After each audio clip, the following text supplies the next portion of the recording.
नमस्कार दोस्तों, मैं अजय सिंह आपका स्वागत करता हूं आपके अपने इस YouTube चैनल में। दोस्तों, इस वीडियो में हम आपको सिखाएंगे मैथ्स। दोस्तों, अगर आप मैथ्स में कमज़ोर छात्र हैं तो आपको टेंशन लेने की बिल्कुल भी ज़रूरत नहीं है, क्योंकि दोस्तों इस चैनल पे मैं आपको मैथ्स को एकदम बेसिक से समझाने वाला हूं। दोस्तों, बेसिक से कहने का मतलब है जीरो लेवल से दोस्तों बताऊँगा और हाई लेवल तक ले जाऊँगा। दोस्तों, इस चैनल पर बेसिक चीज़ है, कितने दिन चलेगी दोस्तों? 10 दिन चलेगी और ये बेसिक का पहला पार्ट है। दोस्तों, इस प्रकार से 10 पार्ट आएंगी। 10 पार्ट तक मैथ अगर जो आप कंप्लीट कर लेते हैं तो बेसिक चीज़ें आपकी कंप्लीट हो जाएंगी। मैथ के प्रश्नों को जब आप सॉल्व करते हैं तो बेसिक चीज़ें जहां पे गुणा भाग जोड़ घटाना ये सब चीज़ें में आपको प्रॉब्लम आती हैं, ये सब चीज़ें आपको प्रॉब्लम नहीं आएंगी, क्योंकि ये चीज़ें आप बेसिक में सीख लेंगे। उसके बाद दोस्तों इसी चैनल पर मैं आपको एकदम चैप्टर वाइज शुरू करने वाला हूँ। चैप्टर वाइज कहने का मतलब है प्रत्येक chapter, percentage, profit loss, discount, सारी चैप्टर ए से जेड तक जितनी भी चैप्टरें हैं, सारी मैथ की चैप्टरें आपकी मैं कुछ दिनों में कंप्लीट करा दूंगा और आप भी मैथ में दोस्तों एकदम स्ट्रांग हो जाएंगे और मैथ के प्रश्नों को सेकंडों में आप भी सॉल्व करने लगेंगे। तो आइए दोस्तों शुरू करते हैं बेसिक मैथ का पहला पार्ट। देखिए दोस्तों, मैथ्स को सॉल्व करने के लिए कुछ इंपॉर्टेंट फैक्ट होते हैं। उन सब फैक्ट को इस वीडियो में आपको बताऊंगा ताकि ये सब फैक्ट आए आपके सामने, तो आप इन देख के इन सब प्रश्नों में देखें तो आप कंफ्यूज नहीं हो। तो इसलिए दोस्तों इन फैक्ट को देखिए, एकदम बेसिक से आपको बता रहा हूँ। देखिए, कुछ इंपॉर्टेंट फैक्ट होते हैं, उनको बता रहा हूँ एकदम बेसिक से। जो इंपॉर्टेंट फैक्ट है देखिए क्या है दोस्तों। पहला फैक्ट है, किसी संख्या में शून्य का गुणा किया जाए या शून्य में किसी संख्या से गुणा किया जाए तो गुणनफल शून्य प्राप्त होता है। कहने का मतलब है दोस्तों, कोई संख्या मान लीजिए ए है, ए में अगर जो हम शून्य से गुणा करेंगे तो शून्य ही आएगा, या हम शून्य से दोस्तों क्या करें, ए में गुणा करें तब भी क्या आएगा, शून्य ही आएगा। एग्जाम्पल के तौर पे दोस्तों नीचे देख लीजिए, ये आपका एग्जाम्पल है। ये चीज अगर जो हम 5 में गुणा करेंगे 0 से, ठीक है, 5 गुणे 0 करेंगे तो वैल्यू क्या आएगी, 0 ही आएगी। या दोस्तों आप 0 से 5 में गुणा करेंगे तो भी वैल्यू क्या आएगा, मान क्या आएगा, 0 ही आएगा। एकदम अच्छे से समझिएगा, एकदम बेसिक से, ठीक है।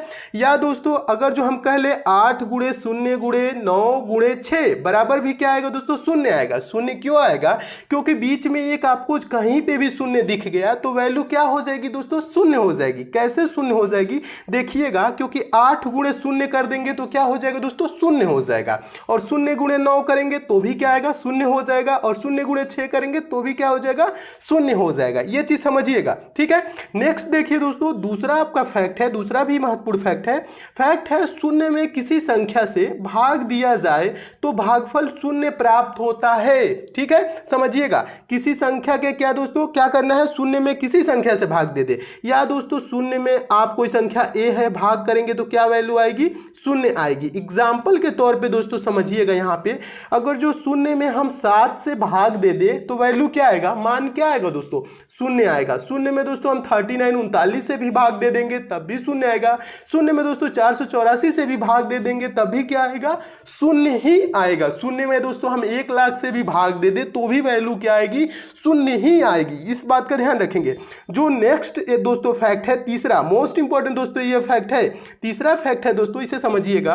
किसी संख्या को शून्य से भाग दिया जाए तो भागफल इन्फिनिटिव यानी कि अनंत प्राप्त होता है। अगर जो किसी संख्या में हम दोस्तों क्या करेंगे, शून्य से भाग देंगे तो क्या भागफल होता है, इन्फिनिटिव प्राप्त होता है। कहने का मतलब है, अगर जो कोई संख्या है दोस्तों ए, उसमें हम कर दे 0 से भाग, यानी कि ए में 0 से भाग कर दे, ए में 0 से भाग कर देंगे तो वैल्यू क्या आएगी, इन्फिनिटिव, अनंत आएगी। अगर जो हम ये चीजें ऊपर वाली फैक्ट को भी ध्यान रखिएगा, ऊपर वाली भी इंपॉर्टेंट है। अगर जो 0 में ए से भाग देंगे, 0 में किसी संख्या से भाग देंगे तो 0 आता है, लेकिन 0 से किसी संख्या में भाग देंगे तो इन्फिनिटिव अनंत आता है। यानी कि आप 17 को 0 से भाग करेंगे तो अनंत आएगा। वैल्यू क्या आएगा दोस्तों, अनंत आएगा। ठीक है, अगर जो 8 को हम 0 से भाग कर दे तो क्या आएगा, अनंत आएगा। 640 को दोस्तों हम 0 से भाग कर दे तो वैल्यू क्या आएगा, अनंत आएगा। किसी भी संख्या में दोस्तों हम 0 से भाग करेंगे तो वैल्यू क्या आएगा, अनंत आएगा। अगर जो हम 0 में किसी संख्या से दोस्तों भाग करते हैं, 0 में किसी संख्या से भाग करते हैं तो वैल्यू 0 आता है। लेकिन अगर जो 0 से किसी संख्या में भाग करते हैं a/0 तो क्या आता है दोस्तों, इन्फिनिटी आता है। इन दोनों फैक्ट को दोस्तों याद रखिएगा, क्योंकि मैथ के प्रश्नों में ये अक्सर आते हैं। ठीक है, नेक्स्ट देखिए दोस्तों, अगला आपका फैक्ट है चौथा फैक्ट। चौथा फैक्ट है दोस्तों, किसी संख्या की घात शून्य होने पर उसका मान 1 होता है। किसी संख्या की घात शून्य होने पर उसका मान 1 होता है। कहने का मतलब है अगर जो a का पावर 0 कर दे तो वैल्यू क्या आएगा दोस्तों, 1 आएगा। ये मैथ में पूछा जाता है। आगे आप क्वेश्चन सॉल्व करेंगे ना, आपको समझाएंगे तो उसमें भी ये सब चीजें देखने को मिलेंगी। अगर जो दोस्तों a का पावर 0 है तो उसका वैल्यू क्या हो जाएगा, 1। एग्जाम्पल के तौर पर दोस्तों समझिएगा, 17 का पावर 0 है तो इसका वैल्यू क्या हो जाएगा, 1 हो जाएगा। 5 का पावर दोस्तों 0 है तो इसका वैल्यू क्या हो जाएगा, 1 हो जाएगा। 385 का पावर दोस्तों 0 है तो इसका वैल्यू क्या हो जाएगा, 1 हो जाएगा। या 1 लाख का पावर भी दोस्तों 0 है, किसी भी संख्या का पावर दोस्तों मान लीजिए 0 है तो वैल्यू क्या होगा, 1 ही होगा। ये बहुत ही इंपॉर्टेंट फैक्ट है, इसे भी याद रखिएगा। नेक्स्ट दोस्तों इंपॉर्टेंट फैक्ट है दोस्तों, ये सब इंपॉर्टेंट जितने भी फैक्ट हैं जो आपको नहीं आते हैं इसको आप याद रखिएगा, नोट कर लीजिएगा कॉपी पेन पे। ठीक है, खूब अच्छे से नोट करते चलिए ताकि आपको फिर से कभी जरूरत पड़े तो आप रिवीजन कर ले। ठीक है, अगला देखिए दोस्तों, पांचवा जो फैक्ट है किसी संख्या को स्वयं से भाग देने पर भागफल 1 प्राप्त होता है। किसी संख्या को स्वयं से भाग देने पर भागफल 1 प्राप्त होता है। कहने का मतलब है a/a बराबर 1, यानी कि a/a बराबर 1। कहने का मतलब है a से a कितने बार में कटेगा, एक ही बार में न कटेगा, तो एक ही वैल्यू आएगी। एग्जाम्पल के तौर पे समझिएगा दोस्तों, अगर जो हम 17 को 17 से भाग कर दें, 17 को 17 से भाग करेंगे तो वैल्यू क्या आएगी, 1 ही आएगी। कैसे आएगी दोस्तों, क्योंकि 17 से 17 एक बार में कैंसिल हो जाएगा। 25 को 25 से भाग करेंगे तो वैल्यू 1 आएगी। 25 एकम 25 होता है। अगर जो दोस्तों हम 0 को 0 से भाग कर दें तो इसकी वैल्यू क्या आती है, नॉट डिफाइन। इसको हम डिफाइन नहीं कर सकते हैं, ये इंपॉर्टेंट है, इस बात का ध्यान रखेंगे। 17 को 17 से भाग करेंगे तो 1 ही आएगा। 25 को 25 से भाग करेंगे तो 1 ही आएगा। तो ये 0 से 0 एक बार में नहीं जाएगा, ऐसे नहीं होता है। इसकी वैल्यू क्या आती है दोस्तों, नॉट डिफाइन आती है, इसको हम डिफाइन नहीं कर सकते हैं। ठीक है, नेक्स्ट चीज देखिए दोस्तों, जोड़ और घटाना। देखिए एकदम 0 से स्टार्ट कर रहा हूं ना, अब आपको समझा रहा हूं जोड़ घटाना के कुछ रूल होते हैं, इंपॉर्टेंट जितने भी रूल होते हैं वो चीजें समझिए। देखिए जोड़ और घटाना, एडिशन एंड सब्ट्रैक्शन। देखिए पहला जो इसमें फैक्ट है, धनात्मक संख्याएं सदैव आपस में जुड़ती हैं और चिन्ह प्लस का लगता है। धनात्मक संख्याएं क्या होती हैं, आपस में जुड़ती हैं और चिन्ह प्लस का लगता है। 2 + 3 करेंगे तो क्या आ जाएगा दोस्तों, 5 आएगा। और ये धनात्मक संख्याएं हैं, +2 है या +3 है और इसकी वैल्यू क्या आ गई, +5। धनात्मक संख्या क्या हो गई, आपस में दोनों जुड़ जाएंगी और चिन्ह किसका आ जाएगा, प्लस का आ जाएगा। नोट देख लीजिए, एक छोटा सा नोट है, इसे भी समझ लीजिए। किसी संख्या के पहले कोई भी चिन्ह ना हो तो धन यानी कि प्लस माना जाता है। देखिए अगर जो हम कह दे दोस्तों 2 + 3 बराबर क्या होता है, 5 होता है। इस 2 के पहले दोस्तों कोई चिन्ह है नहीं है ना, तो यहाँ क्या माना जाता है, प्लस माना जाता है, अंडरस्टूड रहता है, इसे आपको समझना है। ठीक है, और 5 के पहले कोई चिन्ह है नहीं है तो इसके पहले भी क्या माना जाता है, प्लस ही माना जाएगा। तो यानी कि 2 + 3 की वैल्यू क्या आ जाएगी दोस्तों, +5 आएगा। ये चीजें तो याद हो जाएंगी, आपको समझ भी लेंगे। ठीक है, नेक्स्ट देखिए दूसरा जो इसका फैक्ट है जोड़ घटाना का, दूसरा फैक्ट क्या कह रहा है दोस्तों, धनात्मक और ऋणात्मक संख्याएं सदैव आपस में घट जाती हैं और चिन्ह बड़ी संख्या का लगता है। देखिए एकदम 0 से पढ़ा रहा हूं, एकदम बेसिक से दोस्तों, खूब अच्छे से समझते हुए चलिए। ये सब चीजें आपको कोई पढ़ाता नहीं है, लेकिन मैं इसलिए आपको समझा देता हूं कि आप एकदम भी कमजोर हैं तो एकदम बेसिक से समझ लेंगे तो इन सब चीजें आगे जाके आपको प्रॉब्लम नहीं करेंगी। ठीक है, देखिए एग्जाम्पल के तौर पे समझिए दोस्तों, एक बार इसको फिर से फैक्ट को समझ लीजिए। फैक्ट है धनात्मक और ऋणात्मक संख्याएं सदैव आपस में घट जाती हैं और चिन्ह बड़ी संख्या का लगता है। तो देखिए धनात्मक और ऋणात्मक संख्याएं क्या होंगी, सदैव आपस में घट जाएंगी। कहने का मतलब है दोस्तों +5 और -7 क्या होगा दोस्तों, बड़ी संख्या में से हम छोटी संख्या को घटा लेंगे। 7 में से 5 को घटाएंगे तो क्या हो जाएगा, 2 आएगा। तो वैल्यू क्या होगी, -2। क्यों होगी, बड़ी संख्या का चिन्ह लगेगा। बड़ी संख्या की चिन्ह क्या है दोस्तों, बड़ी संख्या का चिन्ह है दोस्तों, बड़ी संख्या 7 है और इसका चिन्ह है माइनस। इसका चिन्ह क्या है, माइनस, तो -2 लगेगा।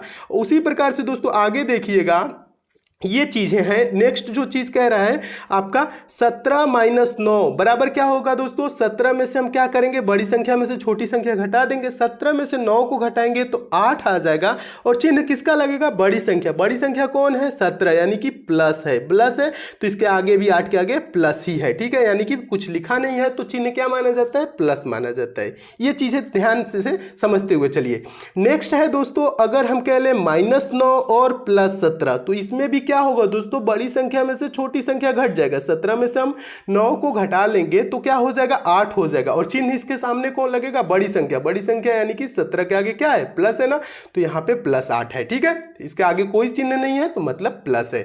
आगे एक और समझ लीजिएगा, नेक्स्ट एग्जांपल है 9 - 11। 9 - 11 तो हम क्या करेंगे दोस्तों, 11 में से आप 9 को घटा लेंगे। 11 में से 9 को घटा लेंगे 2 हो जाएगा और चिन्ह किसका लगेगा, बड़ी संख्या। बड़ी संख्या चिन्ह क्या है दोस्तों, 11 के सामने क्या लिखा हुआ है, माइनस लिखा है तो -2 हो जाएगा। 9 - 11 का वैल्यू क्या होगा, -2। आगे देखिएगा, अगला भी यही चीज है, पलट दिया है, -11 + 9। -11 + 9 इसमें भी क्या होगा दोस्तों, बड़ी संख्या में से छोटी संख्या को घटा लेंगे, यानी कि 11 में से 9 को घटाएंगे 2 आ जाएगा और चिन्ह किसका लगेगा, बड़ी संख्या का। बड़ी संख्या क्या है, 11 है तो 11 के सामने क्या है, माइनस है, तो इसकी भी वैल्यू क्या हो जाएगी दोस्तों, -2 हो जाएगी। -11 + 9 का वैल्यू क्या हो जाएगा, -2 हो जाएगा। अच्छे से समझते चलिए दोस्तों, मैं उम्मीद करता हूं ये सब चीजें आप समझ रहे होंगे। बेसिक चीज है दोस्तों, जब आप समझ लेंगे तो आपको आगे चल के मैथ में प्रॉब्लम नहीं होगी। ये सब चीजें थोड़ी सी उटपटांग लगती है कि कितना बेसिक बता रहे हैं, लेकिन दोस्तों उटपटांग ना समझिएगा, इसे आप समझते हुए चलिएगा। थोड़ा सा टाइम दे देंगे दोस्तों तो आप भी मैथ में स्ट्रांग हो जाएंगे। आप भी दोस्तों वीक, जितने भी वीक हैं उतने ज्यादा आप दोस्तों समझदार हो जाएंगे, उतने अच्छे से प्रश्नों को आप भी सॉल्व करने लगेंगे। इसलिए दोस्तों इन सब चीजों को आप वो सब ना समझिएगा, ठीक है, ऑड ना समझिएगा, खूब अच्छे से समझते हुए चलिए। यही सब चीजें आगे जाके आपको प्रॉब्लम में डालती हैं, तो इन सब चीजों को पहले ही समझ लीजिए कि आगे आपको प्रॉब्लम ना आए। देखिए तीसरा दोस्तों फैक्ट है, तीसरा भी इंपॉर्टेंट फैक्ट है दोस्तों, ऋणात्मक संख्याएं आपस में जुड़ जाती हैं और चिन्ह ऋण यानी कि माइनस का लगता है। इस बात का भी ध्यान रखेंगे दोस्तों, ऋणात्मक संख्याएं आपस में जुड़ जाती हैं और चिन्ह ऋण यानी कि माइनस का लगता है। यानी कि -5 एग्जाम्पल के तौर पे समझिएगा दोस्तों, -5 और -2 क्या हो जाएगा दोस्तों, -7। क्यों हो जाएगा, ऋणात्मक संख्याएं क्या होंगी, आपस में जुड़ जाएगी, 5 2 जुड़ जाएगा और चिन्ह किसका लगेगा, माइनस का ही लगेगा।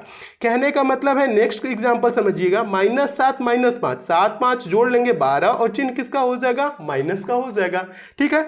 -8 और -6, ठीक है, क्या करना है, जोड़ना है ना। ऋणात्मक संख्या क्या होती है, आपस में जुड़ जाती है और चिन्ह किसका लगता है, माइनस का ही लगता है। तो -8 और -6 क्या हो जाएगा, 8 6 जोड़ जाएगा 14 और चिन्ह किसका हो जाएगा, माइनस का हो जाएगा। बेसिक चीज है दोस्तों, खूब अच्छे समझते हुए चलिए। तो ये रहा आपका, ठीक है, तो इसे भी मैं उम्मीद करता हूं समझ गए होंगे। गुणा देखिए दोस्तों, गुणा क्या कह रहा है, देखिए दोस्तों गुणा में भी कुछ इंपॉर्टेंट फैक्ट होते हैं, उसे भी आप समझ लीजिए। आगे आपके मैथ के प्रश्न जब सॉल्व करेंगे तो ये सब चीजें भी आएंगी, तो आपको प्रॉब्लम नहीं होनी चाहिए, ठीक है। देखिए जो गुणा है दोस्तों, मल्टीप्लिकेशन है, अगर जो दोस्तों हम प्लस का गुणा प्लस में कर दे तो वैल्यू क्या आ जाएगा दोस्तों, प्लस आएगा। अगर जो +2 गुणे +3 करेंगे तो वैल्यू क्या आ जाएगा, 2 3 6 और 6 के आगे कुछ भी नहीं है, यानी कि ये क्या वैल्यू है, +6 है, समझिएगा अच्छे से। अगर जो दोस्तों हम प्लस का गुणा माइनस में कर दे तो वैल्यू क्या आ जाएगा दोस्तों, माइनस आ जाएगा। प्लस का गुणा माइनस में कर देंगे, प्लस गुणे माइनस क्या होता है, माइनस होगा, समझिएगा। +2 गुणे -3 वैल्यू क्या आ जाएगी दोस्तों, -6 आ जाएगी, क्योंकि हमने क्या बताया दोस्तों, प्लस का गुणा माइनस में करेंगे तो वैल्यू क्या आएगी, माइनस आएगी। तो इसीलिए हम +2 गुणे -3 किए तो वैल्यू क्या आ गई, -6 आ गई। आगे समझिएगा दोस्तों, माइनस का गुणा अगर हम प्लस में कर दे तो वैल्यू क्या आएगी, माइनस गुणे प्लस, तो इसकी भी वैल्यू आती है दोस्तों क्या, माइनस आती है। ठीक है, माइनस का गुणा अगर जो प्लस में कर दे तो इसकी वैल्यू क्या आ जाएगी, माइनस। माइनस 2 गुणे, एग्जाम्पल के तौर पे समझिएगा, माइनस 2 गुणे 3 क्या हो जाएगी दोस्तों, 2 3 6 हो जाएगा। अब वैल्यू क्या आ जाएगा दोस्तों, माइनस गुणे प्लस है तो ये -6 हो जाएगा। क्या हो जाएगा, -6 हो जाएगा। आगे देखिएगा, एक और है, इंपॉर्टेंट है ये वाला फैक्ट है। अगर जो माइनस का गुणा दोस्तों हम माइनस में करेंगे तो वैल्यू क्या आएगी, गुणा करना है दोस्तों, जोड़ना नहीं है, माइनस माइनस। ठीक है, माइनस माइनस जोड़ना नहीं है, माइनस का गुणा माइनस में कर रहे हैं तो वैल्यू क्या आ जाएगी दोस्तों, प्लस आ जाएगा, वैल्यू प्लस आ जाएगा। एग्जाम्पल के तौर पे समझिएगा दोस्तों, -2 गुणे -3 वैल्यू क्या आ जाएगी दोस्तों, +6 हो जाएगा। माइनस गुणे माइनस बराबर क्या हो जाएगा दोस्तों, प्लस हो जाएगा। आगे आप मैथ सॉल्व करेंगे तो ऐसे आपको प्रश्न में मिलेंगे ये सब फैक्ट, तो इन सब चीजों में आप क्या होंगे, कंफ्यूज नहीं होंगे। ठीक है, अच्छे से समझते हुए चलेंगे। तो माइनस का गुणा माइनस में करेंगे तो क्या होता है, प्लस होता है, तो +6, इसकी वैल्यू क्या हो गई दोस्तों, +6 हो गया। ठीक है, मैं उम्मीद करता हूं इसे भी समझ गए होंगे। देखिए, जो इसका मेन जो निचोड़ है वो चीज समझिएगा। अगर जो दोस्तों यहां पे समझिएगा, ये इंपॉर्टेंट है, अगर माइनस का गुणा सम बार कहने का मतलब सम संख्याएं क्या होती हैं, सम संख्याएं वो संख्या होती हैं जो 2 से विभाज्य हो जाती हैं। 2 4 6 8 10 ये सब क्या है दोस्तों, सम संख्याएं। तो अगर जो माइनस की गुणा अगर जो दोस्तों सम बार 2 बार हो, 4 बार हो, 6 बार हो, 8 बार हो, 10 बार हो, यानी सम बार हो, तो चिन्ह किसका आएगा दोस्तों, प्लस का आएगा। ठीक है, अगर जो दोस्तों माइनस का गुणा विषम बार हो, विषम बार कहने का मतलब विषम संख्या, ये सब चीजें आपके आगे बताऊंगा दोस्तों, सम संख्या क्या होती है, विषम संख्या, अभाज्य संख्या, सभी ये सब चीजें आपको बताऊंगा। लेकिन यहां समझिए, विषम बार कहने का मतलब है विषम संख्या, जो संख्याएं 2 से दोस्तों विभाज्य नहीं होती है उसे हम क्या कहते हैं, विषम संख्या कहते हैं। जैसे 1 3 5 7 9 11 ये सब क्या है दोस्तों, विषम। अगर दोस्तों माइनस का गुणा विषम बार हो रहा है तो वैल्यू क्या आएगी दोस्तों, माइनस आएगी। माइनस का गुणा 3 बार होगा तो क्या आ जाएगा दोस्तों, अगर माइनस का गुणा 3 बार, तो 3 क्या है, विषम है, तो इसकी वैल्यू क्या आएगी दोस्तों, माइनस में आएगी। ठीक है, ऐसे समझिएगा। एग्जाम्पल के तौर पे थोड़ा सा देख लीजिए, इंपॉर्टेंट एग्जाम्पल है। देखिए, अगर जो 2 गुणे -3 गुणे 4 गुणे -2 गुणे -3 का वैल्यू क्या आएगा, इसको हम क्या करेंगे, प्लस माइनस ऐसे नहीं गुणा करेंगे, हम एक ही बार दोस्तों क्या करेंगे, इस टाइप का अगर जो प्रश्न है तो हम क्या करेंगे, एक ही बार गुणा कर लेंगे। 2 गुणे 3 करेंगे, 2 3 6, 6 गुणे 4 6 को 24, 24 गुणे 2 करेंगे, 24 दूना के 48, और 48 गुणे 3 करेंगे तो क्या आ जाएगा दोस्तों, 144 आ जाएगा। अब क्या करेंगे, अब हम देखेंगे कि कितने बार इसमें माइनस है, तो एक बार यहां पे माइनस दिख रहा है, दूसरा यहां पे दिख रहा है, तीसरा यहां पे, तो 3 बार माइनस है, यानी कि विषम बार है, तो चिन्ह किसका आ जाएगा दोस्तों, माइनस का। तो इसका वैल्यू क्या हो जाएगा दोस्तों, -144 हो जाएगा। मैं उम्मीद करता हूं दोस्तों आप अच्छे से समझ गए होंगे। ठीक है, नेक्स्ट एग्जांपल देखिए दोस्तों, अगला एग्जांपल भी इंपॉर्टेंट है। -3 गुणे -2 गुणे -4 गुणे -5, तो इसको हम क्या करेंगे, ऐसे नहीं गुणा करेंगे, गुणा एक ही बार संख्याओं का कर लेंगे। ठीक है, 3 गुणे 2 करेंगे, 3 दूना के 6, 6 गुणे 4 करेंगे, 6 चौको 24, 24 गुणे 5 करेंगे तो 24 5 120 वैल्यू आ जाएगी। अब देखेंगे माइनस कितने बार है, तो एक बार यहां दिख रहा है, दूसरा यहां दिख रहा है, तीसरा यहां दिख रहा है, चौथा यहां दिख रहा है। टोटल कितने बार दोस्तों माइनस का गुणा है, तो 4 बार गुणा है। टोटल कितने बार माइनस का गुणा है, 4 बार गुणा है ना, यानी कि 4 क्या है, सम बार है। सम बार है तो वैल्यू क्या हो जाएगी दोस्तों, प्लस आ जाएगा। तो इसका वैल्यू क्या हो जाएगा, 120, यानी कि +120। तो इसका वैल्यू दोस्तों 120 ही होगा, -120 नहीं होगा। क्यों नहीं होगा, क्योंकि इसका गुणा, माइनस का गुणा सम बार है, तो इसकी वैल्यू क्या आ जाएगी दोस्तों, प्लस में आएगी। मैं उम्मीद करता हूं दोस्तों आप इसे भी एकदम अच्छे से समझ गए होंगे। नेक्स्ट समझिए दोस्तों, अगला क्या है दोस्तों, भाग। ठीक है, जोड़ घटाना समझ गए, गुणा समझ गए। अब भाग का जो इंपॉर्टेंट फैक्ट है, रूल है, उसे समझ लीजिए। उसके बाद दोस्तों आपको बताऊंगा बीजगणितीय संक्रियाएं। ठीक है, देखिए, भाग कहने का मतलब है डिवीजन। क्या होता है इसका रूल, जो होता है वो रूल है, यदि अंश और हर के चिन्ह समान है तो धनात्मक मान प्राप्त होगा, और यदि अंश और हर के मान असमान है तो ऋणात्मक मान प्राप्त होगा।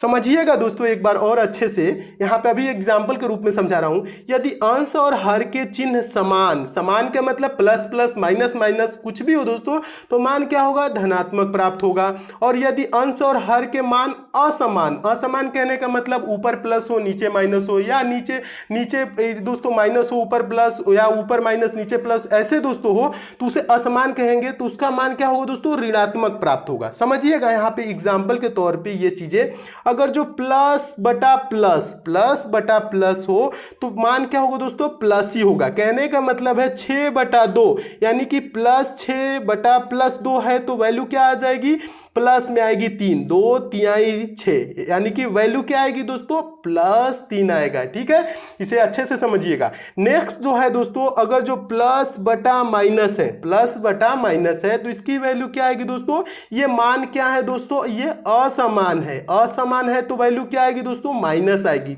और इसका मान क्या है दोस्तों, समान है, प्लस बटा प्लस है तो प्लस आया है। समझिएगा, तो ये प्लस बटा माइनस है तो इसकी वैल्यू असमान है तो ये क्या आ जाएगी, माइनस आ जाएगी। अगर जो 6/-2 हो जाए दोस्तों, तो ये 2 तिहाई 6, तो वैल्यू क्या आएगी दोस्तों, माइनस में आएगी, 2 तिहाई 6 में, यानी कि -3 आएगी। अगर जो दोस्तों माइनस बटा माइनस हो तो ये सिंबल जो है दोस्तों, ये चिन्ह क्या है, समान है ना, तो इसकी वैल्यू क्या आ जाएगी दोस्तों, प्लस आ जाएगा। कहने का मतलब है, एग्जाम्पल समझिएगा, -6/-2, ठीक है, तो ये क्या होगा दोस्तों, माइनस से तो माइनस ऐसे कैंसिल हो जाएगा और 2 तिहाई क्या हो जाएगा, 6 हो जाएगा, तो इसकी वैल्यू क्या आएगी, +3 आएगी। अच्छे से समझिएगा। नेक्स्ट जो है दोस्तों, माइनस बटा प्लस, माइनस बटा प्लस क्या होगा दोस्तों, चिन्ह क्या है दोस्तों, असमान है। जब चिन्ह असमान होती है तो वैल्यू क्या आएगी दोस्तों, माइनस में आएगी। तो आगे एग्जांपल पे समझिएगा, -6/-2, तो इसकी वैल्यू क्या आएगी, 2 तिहाई 6, -3 आएगी। क्योंकि दोस्तों क्या है, चिन्ह असमान है, चिन्ह असमान है तो वैल्यू क्या आएगी, माइनस में आएगी, तो इसका वैल्यू क्या हो जाएगा दोस्तों, -3 हो जाएगा। नेक्स्ट समझ लीजिए दोस्तों, ये चीज समझ जाएंगे, ये एक बहुत ही कंफ्यूजन वाला चीज है दोस्तों। जो आप मैथ के प्रश्न सॉल्व करते हैं तो बहुत ही कंफ्यूजन होती है जहां पे ये इस चीज को लेके, देखिएगा बहुत ही इंपॉर्टेंट ये फैक्ट है, इसे समझ जाएंगे तो आपको कंफ्यूजन बहुत ज्यादा दूर हो जाएगा। मैथ के प्रश्न सॉल्व करते हैं तो बहुत ही कंफ्यूजन पैदा करता है। देखिए क्या होता है दोस्तों, लिख देता है -a/b, देखिए -a/b लिखे या दोस्तों a/-b लिखे, वैल्यू एक ही होगी, मान एक ही होगा। या दोस्तों क्या कह देगा, इसको ऐसे भी लिख दे, -a, बीच में माइनस दे दे और a/b दे दे, तो इसकी भी वैल्यू क्या होगी, वही होगी जो -a/b या a/-b होगी। ठीक है, वैल्यू एक ही होगा। समझिएगा अच्छे से, क्या होता है कभी कभी दोस्तों ऊपर माइनस दे देता है तो आप लोग कंफ्यूज हो जाते हैं, तो इसके तो वैल्यू क्या हो जाएगा, माइनस में हो जाएगा। अगर दोस्तों यहाँ नीचे वैल्यू दे देता है तो आप कंफ्यूज होते हैं, इसका वैल्यू प्लस होगा कि माइनस होगा। ये चीजें कुछ नहीं, सबका वैल्यू माइनस में ही होगा, क्योंकि चिन्ह क्या है दोस्तों, असमान है, ये चीज समझिएगा। तो क्या हो जाएगा दोस्तों, इसकी वैल्यू माइनस में होगी। अगर जो दोस्तों माइनस बीच में दे देता है तो भी आप कंफ्यूज हो जाते हैं, क्या होगा, इसका भी वैल्यू क्या है दोस्तों, बीच में माइनस है तो माइनस ही है, एक बार माइनस है तो माइनस ही है। एग्जाम्पल के तौर पर समझिएगा दोस्तों, अगर जो हम कह दें -6/2, -6/2, इसकी वैल्यू क्या होगी दोस्तों, -3 ही होगी। या दोस्तों हम कह ले माइनस, यानी कह दे दोस्तों 6/-2, इसकी भी वैल्यू क्या होगी, 3 ही होगी, -3 ही होगी। ठीक है, इसकी नीचे माइनस है तो भी कोई टेंशन लेने की नहीं है, इसकी भी वैल्यू -3 ही होगी। या कह दे दोस्तों -6/2, -6/2, इसकी भी वैल्यू क्या होगी दोस्तों, -3 ही होगी। ये सब चीजें एक ही है दोस्तों, लिखने का तरीका अलग अलग है लेकिन ये सब चीजें बराबर है, यानी कि एक ही है। सबका वैल्यू क्या होगा दोस्तों, -3 होगा। तो ये सब चीजें आए तो दोस्तों आप कंफ्यूज नहीं होइएगा। तो दोस्तों ये रहा आपका बेसिक का पहला पार्ट। अगले दोस्तों ये आपका पार्ट समाप्त होता है पहला। अब नेक्स्ट पार्ट में दोस्तों आपको बताऊंगा बीजगणितीय संक्रियाएं, जिसमें आपको बताऊंगा दोस्तों चर राशियां क्या होती हैं, अचर राशियां क्या होती हैं दोस्तों, उनका गुणा कैसे किया जाता है, उनको जोड़ा कैसे जाता है, वो सब चीजें भी दोस्तों मैथ के लिए काफी इंपॉर्टेंट होती है। तो नेक्स्ट पार्ट को भी दोस्तों आप जरूर देख लीजिए। कीजिएगा, सारे पार्ट दोस्तों देखते चलिए और कुछ दिन में दोस्तों मैं आपको गारंटी देता हूं कि मैथ में आप एकदम दोस्तों स्ट्रांग हो जाएंगे और आप भी मैथ के प्रश्नों को दोस्तों सेकंडों में सॉल्व करने लगेंगे। दोस्तों अगर आपको ये सारे प्रश्न अच्छे लगे हैं तो वीडियो को लाइक जरूर कीजिएगा और आपके जो भी दोस्तों संबंधित हैं, जो भी मैथ में वीक है दोस्त या घर के सदस्य, तो उनको भी दोस्तों आप जरूर मैथ सिखाइए दोस्तों, उनके पास इस वीडियो को शेयर भी कीजिए। और दोस्तों आप इस चैनल को तो सब्सक्राइब करके जरूर जुड़ जाइए। अगर जो आप मैथ सीखना चाहते हैं एकदम बेसिक से, तो आप हमसे जुड़े रहिए दोस्तों। और बगल में बेल आइकन का सिंबल बनेगा दोस्तों, जहां सब्सक्राइब लिखेगा तो बेल आइकन प्रेस करके बेल आइकन को ऑन कर लीजिएगा, ताकि जब भी मैं इंपॉर्टेंट मैथ की वीडियो डालूं दोस्तों उसकी नोटिफिकेशन यानी आप तक मैसेज आए। तो मिलते हैं दोस्तों अगले वीडियो में नेक्स्ट पार्ट के साथ, तब तक के लिए दोस्तों धन्यवाद।